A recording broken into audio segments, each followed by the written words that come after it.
बात 2029 के चुनाव से जुड़ी। जी हां, उमा भारती 2029 का चुनाव लड़ सकती है, इस बात के संकेत उमा भारती ने दिए। सोशल मीडिया पर उमा भारती ने एक पोस्ट किया, पार्टी कहेगी तो 29 में जरूर लड़ूंगी चुनाव। ये बात सोशल मीडिया पोस्ट में कही है उमा भारती ने। सिर्फ झांसी ललितपुर लोकसभा सीट से चुनाव लड़ूंगी, ये भी इच्छा जाहिर की है और स्पष्ट कहा है कि किस लोकसभा सीट से चुनाव लड़ सकती है। पहले भी चुनाव लड़ने की इच्छा उमा भारती ने जताई थी और अब आप देखिए एक और सोशल मीडिया पोस्ट जिसमें उन्होंने ये कहा कि मैंने ललितपुर के आत्मीय मीडिया कर्मियों से कहा है कि पार्टी यदि कहेगी तो 2029 का चुनाव जरूर लड़ूंगी, लेकिन मैं सिर्फ झांसी लोकसभा सीट से ही चुनाव लड़ूंगी। तो यह भी स्पष्ट कर दिया है कि अगर चुनाव लड़ेंगी तो किस सीट से लड़ेंगी। तो 75 साल की नहीं हुई हूं, सही समय पर चुनाव लड़ूंगी, इस बात का जिक्र भी मध्य प्रदेश की पूर्व मुख्यमंत्री उमा भारती ने की है।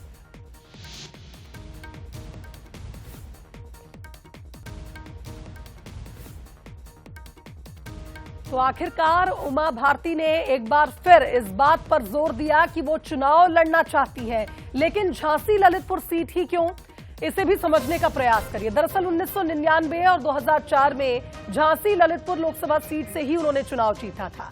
यहीं से उनका राजनीतिक कद राष्ट्रीय स्तर पर उभरा था और ये क्षेत्र राजनीतिक पहचान की आधार भूमि भी रहा है। झांसी ललितपुर की जनता के साथ भावनात्मक जुड़ाव भी उमा भारती का है और उमा भारती की यहां लौह नेत्री के रूप में पहचान है।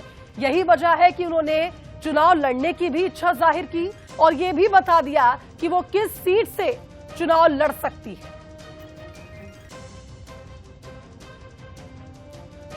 इस खबर पर हमारे साथ न्यूज हेड शरद द्विवेदी जी फोन लाइन पर जुड़ रहे हैं, उनका रुख कर लेते हैं। शरद जी, चुनाव लड़ना चाहती हूं 2029 में, सीट भी बता दी है पूर्व सीएम उमा भारती ने, क्या कहेंगे?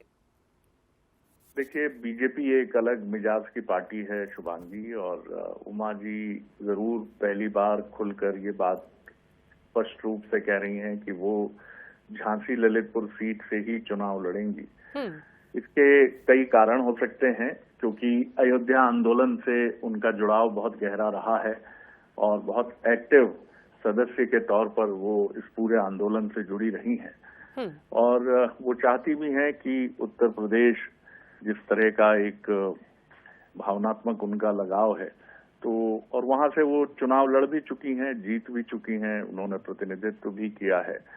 और मध्य प्रदेश से कहीं ना कहीं ये भी मायने निकाले जाएंगे कि आखिर वो अपने गृह राज्य मध्य प्रदेश से लोकसभा में जाने की इच्छुक क्यों नहीं है, अगर पार्टी उनको टिकट देती है। हालांकि ये सारी चीजें अभी भविष्य के गर्भ में है कि 2029 के चुनाव में पार्टी उमा भारती को टिकट देने के बारे में विचार करेगी, क्योंकि ये पहला संदेश उनका है जो उन्होंने पार्टी के केंद्रीय नेतृत्व को, राष्ट्रीय अध्यक्ष को दिया है अपने संगठन को कि मैं चुनाव लड़ने की इच्छुक हूं। लेकिन बहुत महत्वपूर्ण है, इसके राजनीतिक मायने तलाशे जाएंगे कि वो उत्तर प्रदेश से ही क्यों लड़ना चाहती हैं, मध्य प्रदेश के लिए उन्होंने क्यों अभी रुचि नहीं दर्शाई है। कई सवाल हैं जिनके उत्तर भविष्य में मिलेंगे शुभांगी जी।